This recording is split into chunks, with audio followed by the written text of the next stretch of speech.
think we should all take a moment of silence for the fallen hero of Johnny Storm, aka the Human Torch.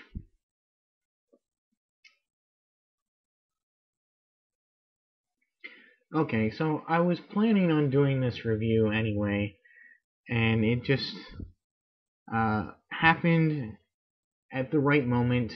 I was actually planning to do all the Fantastic Four, and so I figure I'd bump him up a little bit and get to him. Okay, so he first appeared in Fantastic Four #1, the Johnny Storm version at least, based of course on the Golden Age character of the Human Torch, who was an android created back in 1939, appearing in Marvel Comics #1. So Johnny Storm was a reinventing of the wheel, so to speak. He's got a really nice sculpt.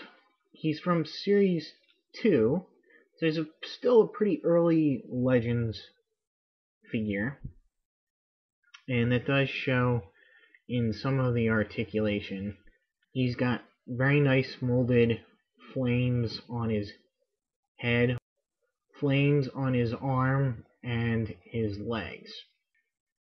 And he's painted very nicely in reds, orange, and yellow, a mixture of those colors all around, and with more yellow and orange accents on the flames. He's also got the flaming Fantastic Four symbol there, which some of these figures had and some of them didn't have. That's nice, because sometimes the artist chose to show the symbol through his flame form, and sometimes they didn't. Most often they did not show the 4 through his flame on form. Painted on are these black lines that were shorthand just to give him definition when people drew him on the page, and carrying it off very well. And you can see all along the back here too, as well as down the front. So for accessories, he has his base, a flame base. Comes in 2 pieces.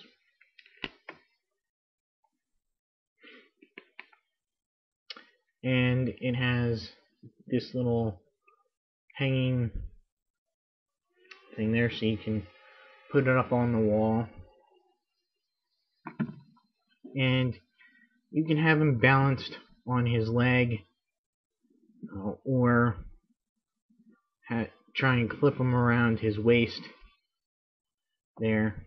All sorts of different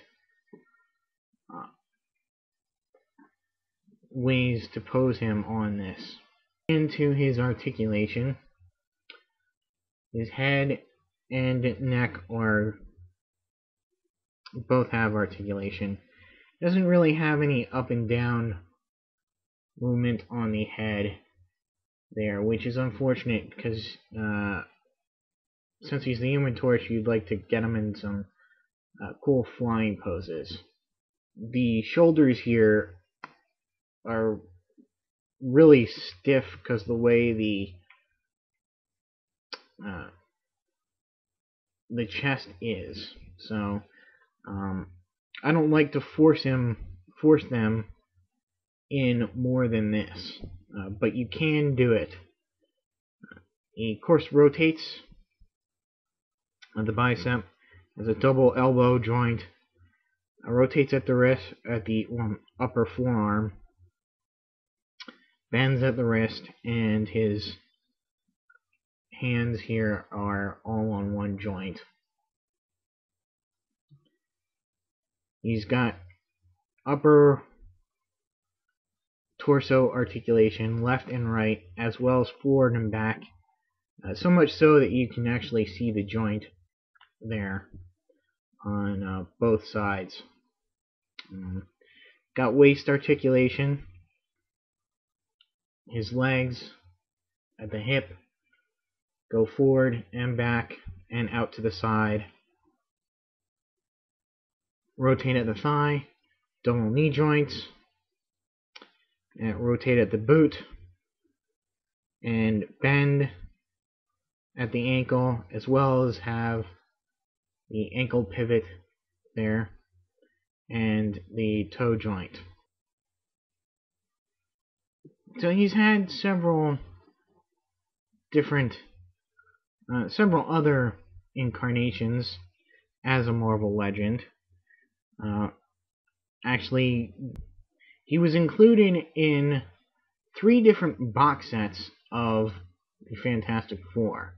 He came in a half flamed on form, not quite up to full power, and he came in a clear red plastic version of this figure, and he came in a Heroes Reborn version of this character, which is very slight changes to this actual figure. From Hasbro, he would get a figure from the Legends offshoot, Fantastic Four Classics, as well as a figure in the Ares wave, which had a normal look to him, as well as a translucent plastic version of him. And he came in a unflamed form in the Toys R Us 2-pack, packed alongside his sister, the Invisible Woman. And I'm sure pretty much everybody knows by now how his origin. He snuck aboard the spaceship with his sister. They went up and got exposed to cosmic rays, and came back to Earth and had flame powers. So you primarily find him in the Fantastic Four, but in the early days he had his own solo strip. He shared the book with other characters, but he was in Strange Tales, early issues of Strange Tales. He became very close to Spider-Man, and they have this weird sort of frenemy friendship thing going on. Johnny went to college, where he met and introduced the world to who would become a stalwart FF supporting character in Wyatt Wingfoot, one of my favorite Marvel supporting characters. I think that unfortunately what Johnny will be remembered for are all his failed romances. This guy has quite the track record. Starting out with, he had a girlfriend early. What was her name? Doreen. I can't remember her. He quickly moved on to the Inhuman and then almost unreachable Crystal. If you know that storyline, they were separated by what was, for all intents and purposes, an impenetrable barrier.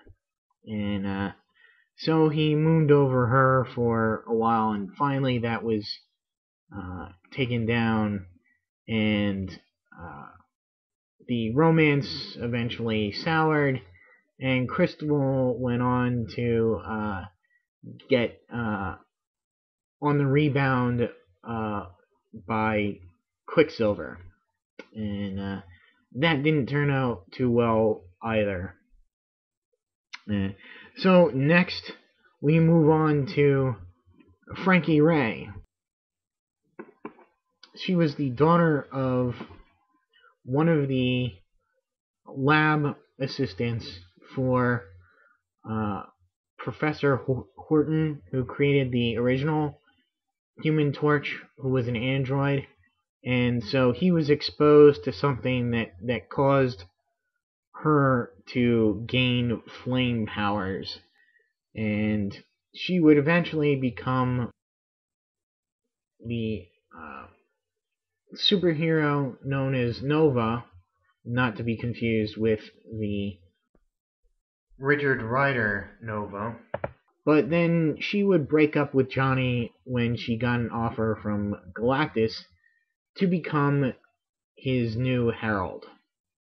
Next, he moves on to Alicia Masters. Yes, that's right. The Thing abandons, or, the Thing is left on Battle World from the Secret Wars, and so, like the good friend that he is, Johnny moves in on Alicia, and well, you find out that it's not quite how it works out, because that was not Alicia.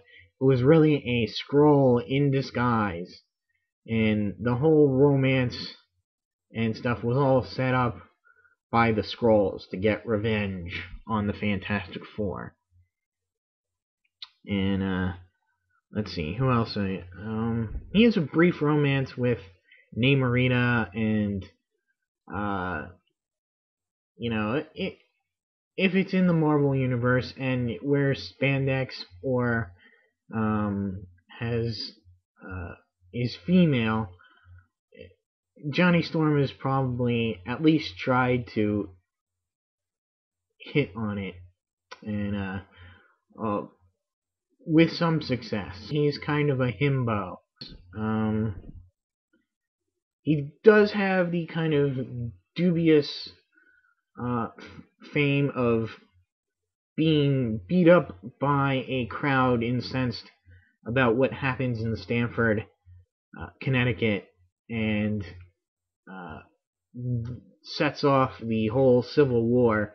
Yeah, he's always there and always a good part of the Fantastic Four, but he's not really done much other than have many failed romances, which is kind of sad. Being a member of the Fantastic Four, he's always right there when the Fantastic Four gets a cartoon or television series or movie, with one exception, and that being the 1978 cartoon, where it was replaced by Herbie the Robot. So most people think that he was excluded from the 1978 cartoon because standards and practices would think that children would set themselves on fire trying to be the Human Torch. That's just an urban myth. The real reason is much more mundane. He was tied up in trying to get his own TV movie deal out at the time. That also prevented him from being in Spider-Man and His Amazing Friends, which led to the creation of the character Firestar. In the 90s cartoon, which had a horrible horrible first season, but a better second season. Actually, quite good. He was first played by Brian Austin Green from 90210, then later by an actor named Quentin Flynn, who also portrayed him when he guest starred on the Spider-Man cartoon. In 1994, there was the unreleased Roger Corman Fantastic Four movie, in which he was played by Jay Underwood. And of course, we have the 2005 Fantastic Four and 2007 Fantastic Four Rise of the Silver Surfer, in which he is played by Chris Evans, who is now Captain America. Very few people might know this, but in the mid-70s, there was actually a radio dramatization of the early Fantastic Four issues, done, I believe, daily, and that lasted 13 weeks.